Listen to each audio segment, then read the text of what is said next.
প্রকারভেদ, জীবাশ্ম সৃষ্টির প্রক্রিয়া এবং জীবাশ্মের বয়স নির্ণয়। লেকচার 13।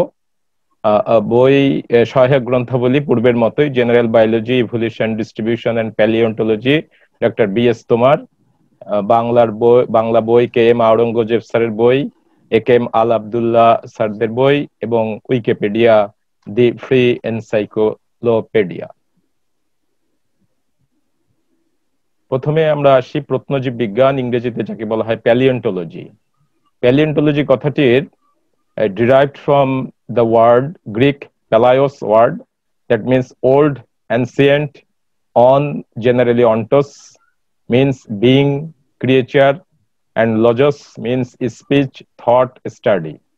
অর্থাৎ old means আদি, ancient মানে একই শব্দ পুরাতন, অর্থাৎ পুরাতন existing thing, অর্থাৎ প্রাগৈতিহাসিক কালের জীব যারা বর্তমানে বেঁচে নেই তাদেরকে নিয়ে যে বিজ্ঞানের যে শাখা আলোচনা করবে সেটি হচ্ছে প্যালিওন্টোলজি বা প্রত্নজীব বিজ্ঞান।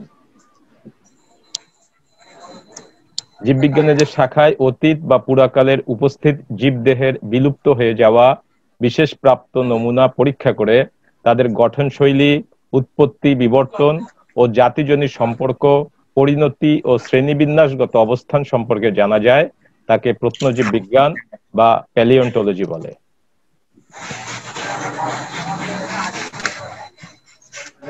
Paleontology is the Paleontology is the study of prehistoric species, অর্থাৎ প্রাগৈতিহাসিক কালের জীব, mostly ones that are extinct, অর্থাৎ যারা বিলুপ্ত হয়ে গেছে। It includes the study of fossils, এটা জীবাশ্ম নিয়ে আলোচনা করে, to classify organisms and study interactions with each other and their environments, their paleoecology, অর্থাৎ সেই সময়ের প্রত্ন পরিবেশ বা প্রত্ন পরিবেশ সম্বন্ধে আলোচনা করে সেই সময়ের প্রাণীদের ইন্টারাকশন অর্থাৎ পারস্পরিক সম্পর্ক নিয়ে আলোচনা করবে প্যালিওন্টোলজি বা প্রত্নজীব বিজ্ঞান।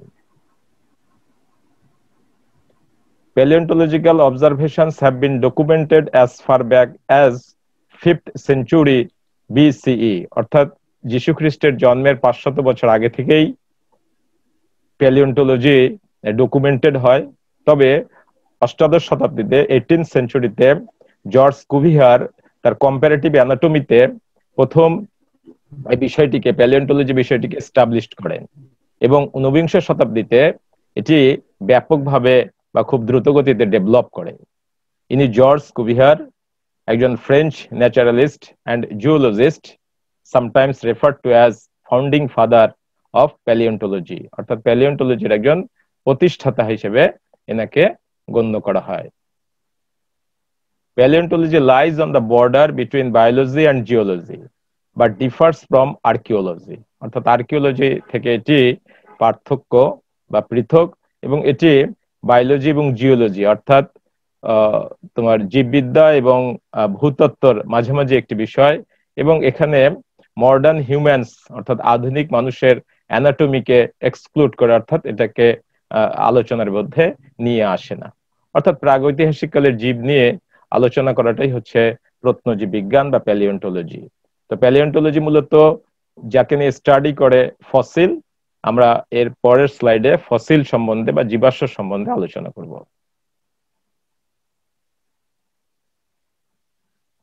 ফসিল ল্যাটিন ওয়ার্ড ফসিলিস থেকে এসেছে, যার অর্থ অবটেইনড বাই ডিগিং, অর্থাৎ খুঁড়ে কিছু পাওয়া, কোন জীব পাওয়া, in any preserved remains, impression or trace of any one's living thing from a past geological age, অর্থাৎ প্রাগৈতিহাসিক কালের কোন জীবের কোন অংশবিশেষ, তার ছাপ অথবা তার কোন চিহ্ন, যেমন এখানে দেখতে পাচ্ছ তোমরা এই ধরনের ট্রেস যদি পাওয়া যায় যেটা সেডিমেন্টের ভিতরে, রকের ভিতরে আটকা পড়ে যাবে, এরকম চিহ্ন দেখে, এরকম রিমেইন্স দেখে, এরকম ইমপ্রেশন দেখে, এই ইমপ্রেশনটাই ওই সময়ের জীবকে ইন্ডিকেট করবে, তখন সেটাকে আমরা বলবো ফসিল।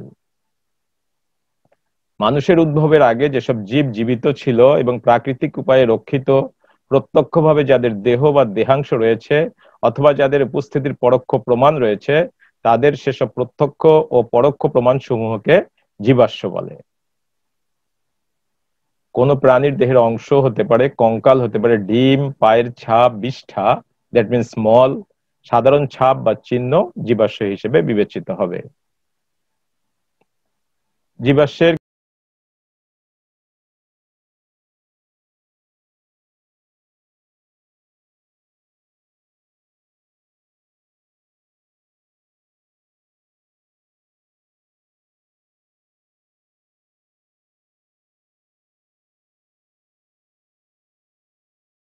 বয়স ন্যূনতম 10,000 বছর হতে হবে।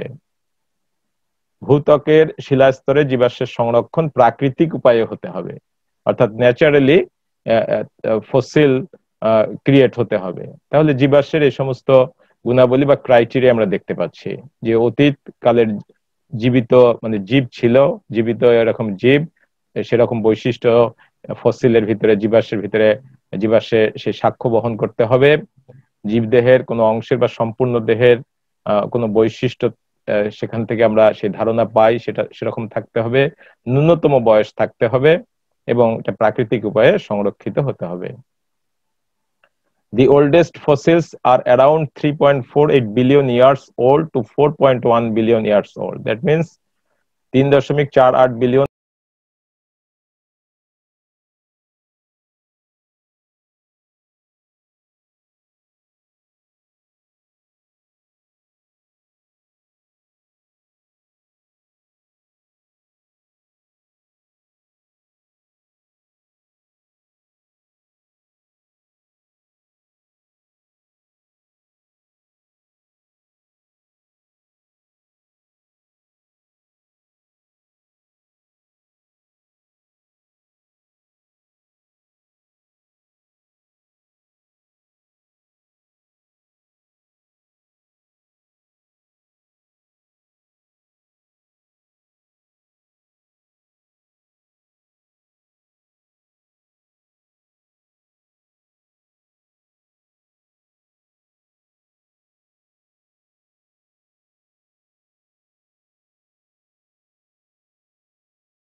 নকল জীবাশ্ম বা সিউডো ফসিল কোন জীবের দেহাংশ বা চিহ্ন নয়, বরং বিভিন্ন শিলার রাসায়নিক বা আকৃতিগত পরিবর্তনের ফলে সৃষ্ট শিলারই বিভিন্ন রূপ, অর্থাৎ এটা জীব নয়।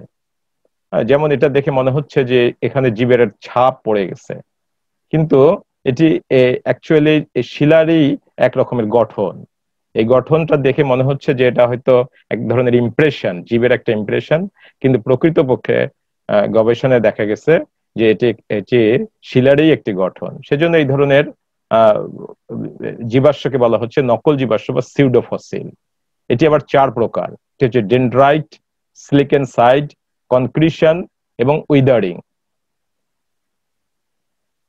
ডেনড্রাইট হলো শক্ত বা কঠিন শিলার উপরে গাছের শাখা প্রশাখার ন্যায় আকৃতি, যেমন আমরা যে ছবিটি দেখেছিলাম সিউডোফসিল। সিলিকেনসাইড হচ্ছে শক্ত বা কঠিন শিলার মাঝে খাড়াভাবে অবস্থানরত দণ্ডাকৃতির চিহ্ন। কনক্রিশন শিলা রূপান্তরের সময় বিভিন্ন শিলাখণ্ড জীবের আকৃতির ন্যায় প্রাপ্ত হয় হলে তখন তাকে কনক্রিশন সিউডোফসিল বলা হয়। উইদারিং হচ্ছে ঝর্ণা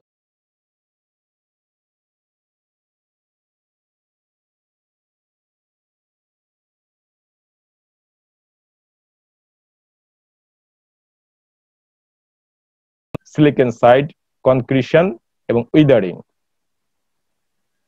আমরা এরপরে যাব রাসায়নিক জীবাশ্ম বা কেমিক্যাল ফসিল।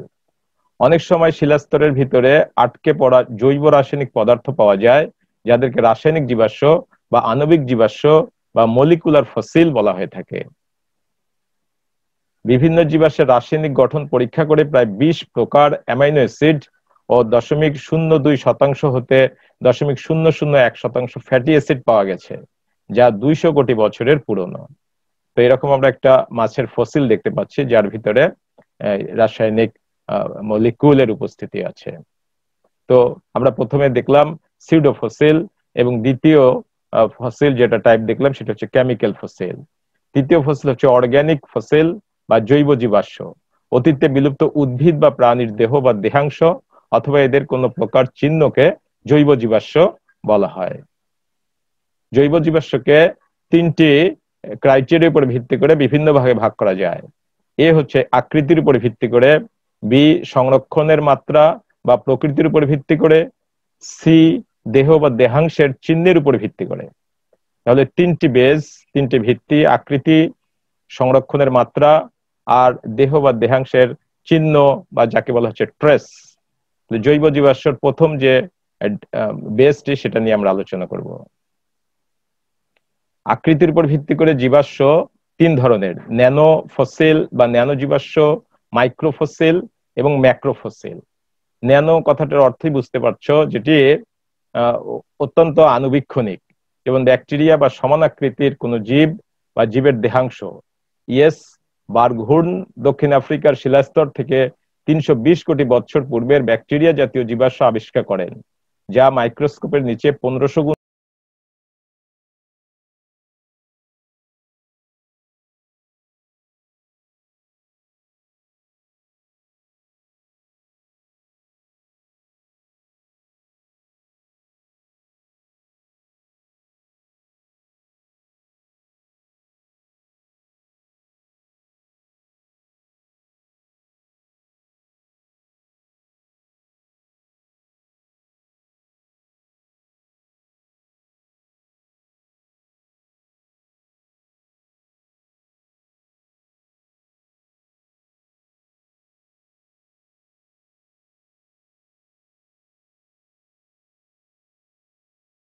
ফসিলের অন্তর্ভুক্ত।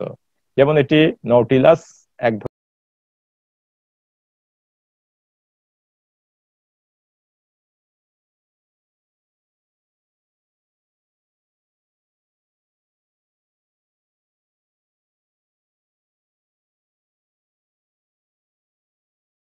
মাত্রা বা প্রকৃতির উপর ভিত্তি করে জীবাশ্ম দুই ধরনের: অক্ষত জীবাশ্ম বা আনঅল্টার্ড ফসিল, পরিবর্তিত জীবাশ্ম বা অল্টার্ড ফসিল।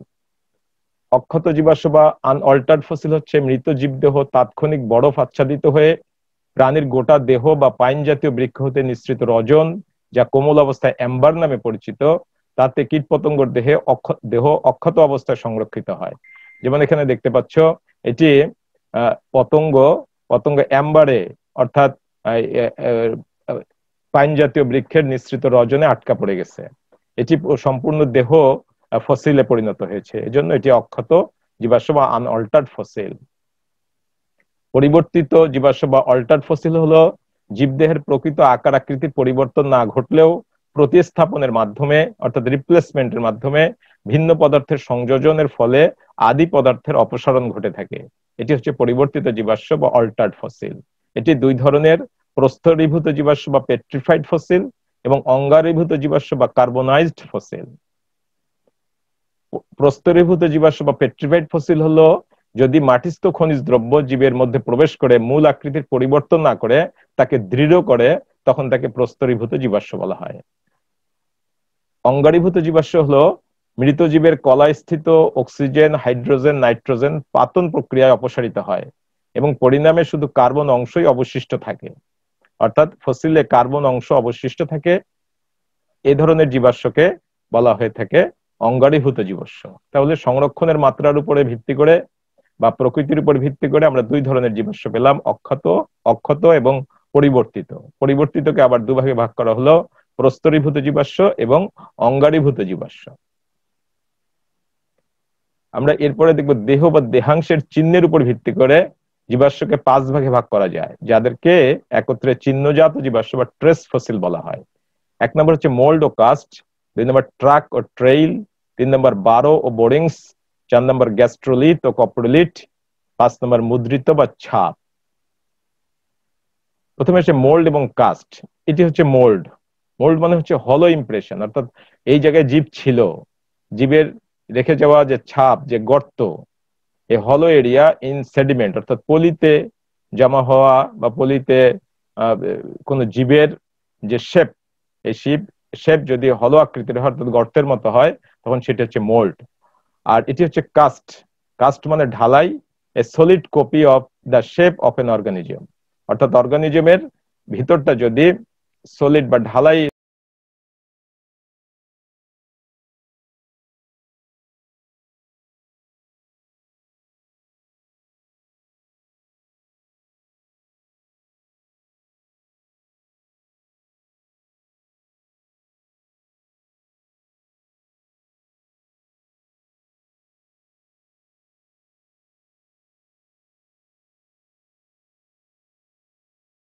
ঢালাই বলে। তাহলে আমরা প্রথম টাইপটি দেখলাম মোল্ড ও কাস্ট। দ্বিতীয় হলো ট্র্যাক ও ট্রেইল।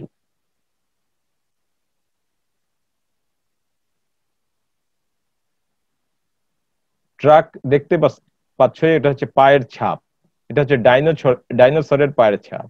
আর ট্রেইল বুকের ভর দিয়ে যে সমস্ত বিশেষ করে রেপটাইলস তাদের বুকের ছাপ।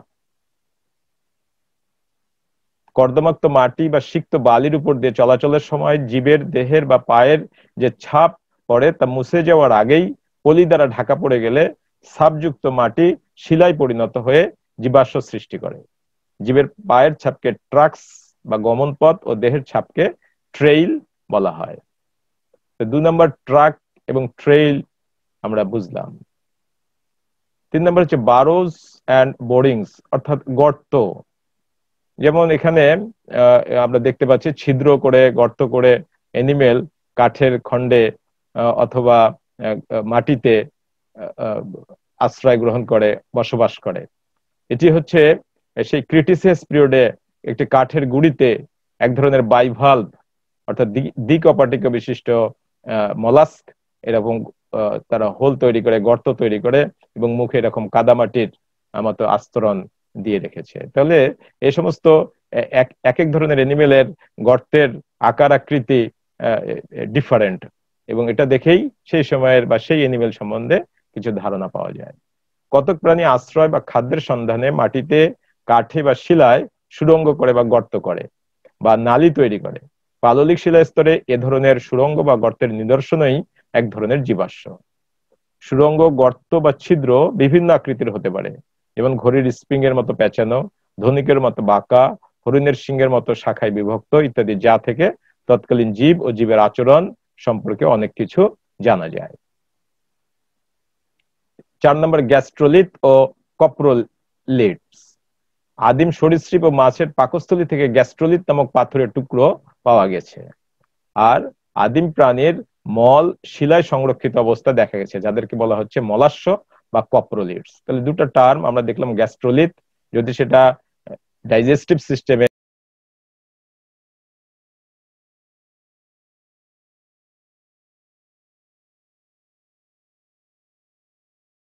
তো এর মাধ্যমে ওই সময়ের প্রাণীর খাদ্যাভ্যাস সম্পর্কে ধারণা করা যায়। যেমন এগুলো হচ্ছে কার্নিভোরাস অর্থাৎ মাংসাশী ডাইনোসরের কপ্রোলিথস অর্থাৎ মলাস্য, যেটি দেখে ডাইনোসরের খাদ্যাভ্যাস এবং তার খাদ্য সম্পর্কে ধারণা পাওয়া গেছে। 5 নম্বর ইমপ্রেশন অর্থাৎ মুদ্রণ বা ছাপ।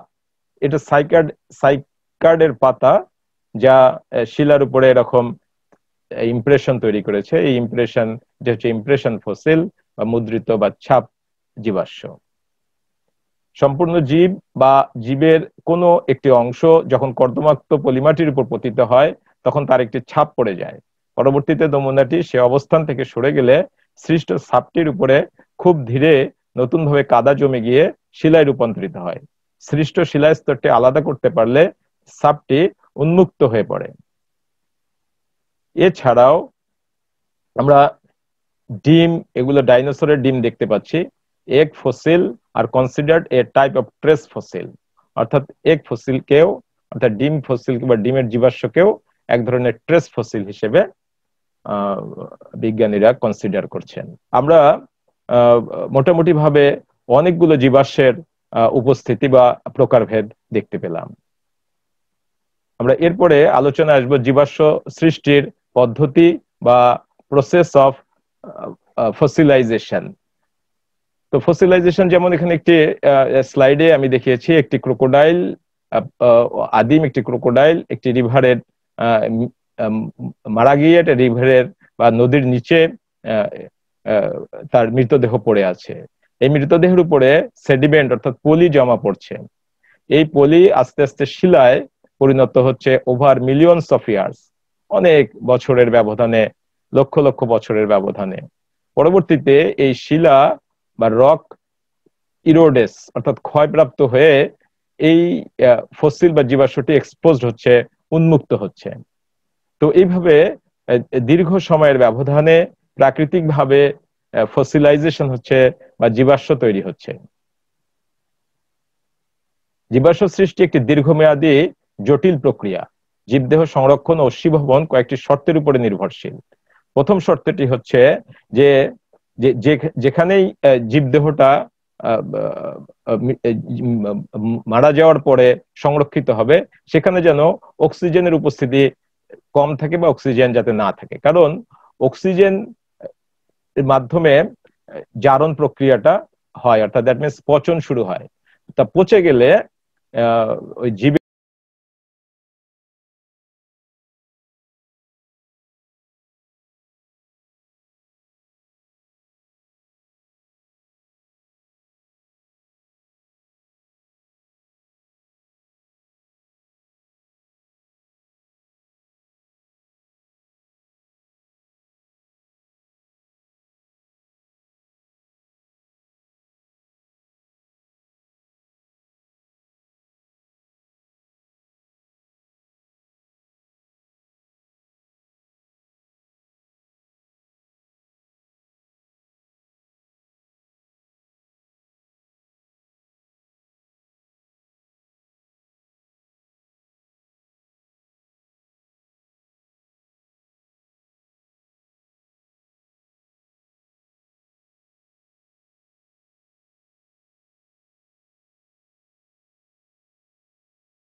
নিউট্রন সংখ্যা সমান, সরি প্রোটন সংখ্যা সমান, কিন্তু নিউট্রন সংখ্যা ডিফারেন্ট।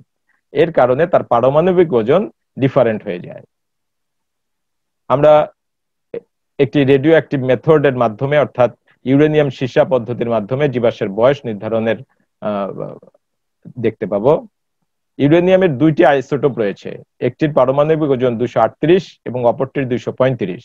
প্রথমটি দ্বিতীয়টির তুলনায় পৃথিবীতে 140 গুণ বেশি, অর্থাৎ ইউরেনিয়াম 238 এর পরিমাণ ইউরেনিয়াম 235 এর তুলনায় অনেক বেশি।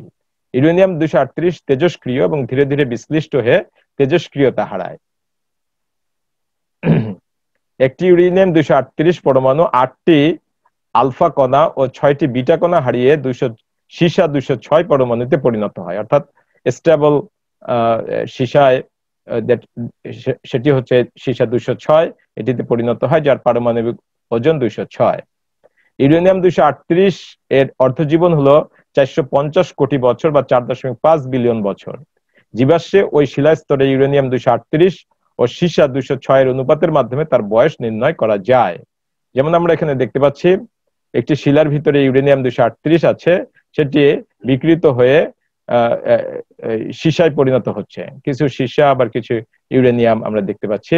যদি এই সীসায় পরিণত হওয়ার পরিমাণটি 1/4 হয়, যেমন এখানে 25% লেডে পরিণত হয়েছে, সীসায় পরিণত হয়েছে, তখন এই শিলার বয়স বা এরকম জীবাশ্মের বয়স হবে হাফ লাইফ যেহেতু 4.5 বিলিয়ন বছর, তার অর্ধেক করলে 2250 মিলিয়ন বছর তার বয়স।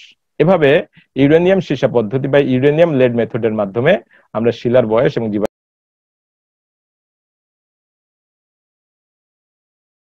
কার্বন মেথড বা তেজস্ক্রিয় কার্বন পদ্ধতির মাধ্যমে বা তেজস্ক্রিয় অঙ্গার পদ্ধতির মাধ্যমেও শিলা এবং জীবাশ্মের বয়স নির্ধারণ করতে পারি। সৌর বিকিরণের প্রভাবে কসমিক রশ্মির আঘাতে বায়ুমণ্ডলে কিছু নাইট্রোজেন N14 পরমাণু কার্বন 14 পরমাণুতে পরিণত হয়। এই কার্বন 14 হচ্ছে তেজস্ক্রিয় আইসোটোপ। এই হচ্ছে কসমিক রে। কসমিক রের ফলে এই N14 অর্থাৎ নাইট্রোজেন 14 কার্বন 14 এ পরিণত হয়, যেটি তেজস্ক্রিয়। এই কার্বন 14 বায়ুমণ্ডলের অক্সিজেনের সাথে যুক্ত হয়ে তেজস্ক্রিয় কার্বন ডাই অক্সাইডে পরিণত হয়। তো কার্বন 14 অক্সিজেনের সাথে যুক্ত হয়ে তেজস্ক্রিয় কার্বন ডাই অক্সাইড তৈরি করে, যা বায়ুমণ্ডলের অতেজস্ক্রিয় কার্বন ডাই অক্সাইডের সাথে মিশে যায়। বায়ুমণ্ডলের দুই ধরনের কার্বন ডাই অক্সাইডের সৃষ্টি হয়, একটি হচ্ছে তেজস্ক্রিয় আর একটি হচ্ছে অতেজস্ক্রিয়। তো এর মধ্যে একটি অনুপাত বিরাজ করে, যেটি একটি সাম্যাবস্থায় থাকে। উদ্ভিদ দুই ধরনের কার্বন ডাই অক্সাইড গ্রহণ করে এদের অনুপাতের সমতা বিধান করে, এবং দেহ কলায় দুই ধরনের কার্বন বায়ুমণ্ডলের বিরাজমান অনুপাতে সে সংযোজন ঘটায়। উদ্ভিদ থেকে খাদ্য শিকলের মাধ্যমে এই কার্বন প্রাণীদেহে যায়, এবং এরা অর্থাৎ উদ্ভিদ ও প্রাণী যখন মারা যায় এবং অশ্বীভূত হতে থাকে, তখন মৃত জীবদেহে উভয় কার্বনের অনুপাতে পরিবর্তন ঘটতে শুরু করে। কার্বন 14 এর ভাঙন অব্যাহত থাকলেও কার্বন 12 এর পরিমাণ স্থির থাকে। কার্বন 14 এর অর্ধায়ু 5568 ± 30 বছর। জীবাশ্ম ও অনুরূপ জীবিত জীবের কোষস্থ কার্বন 14 ও কার্বন 12 অনুপাত থেকে জীবাশ্মের বয়স কার্বন 14 এর অর্ধায়ু থেকে হিসাব করে বের করা যায়। এই পদ্ধতির সাহায্যে সর্বোচ্চ 50,000 বছরের পুরাতন জীবাশ্মের বয়স নির্ণয় করা যায়, এবং এটি 1949 সালে WF লিব্বি এই পদ্ধতিটি উদ্ভাবন করেন। তাহলে রেডিও অ্যাক্টিভ মেথডের ভিতরে আমরা দুইটি মেথড দেখলাম, একটা হচ্ছে ইউরেনিয়াম লেড মেথড আর একটা হচ্ছে রেডিও কার্বন মেথড বা তেজস্ক্রিয় কার্বন পদ্ধতি।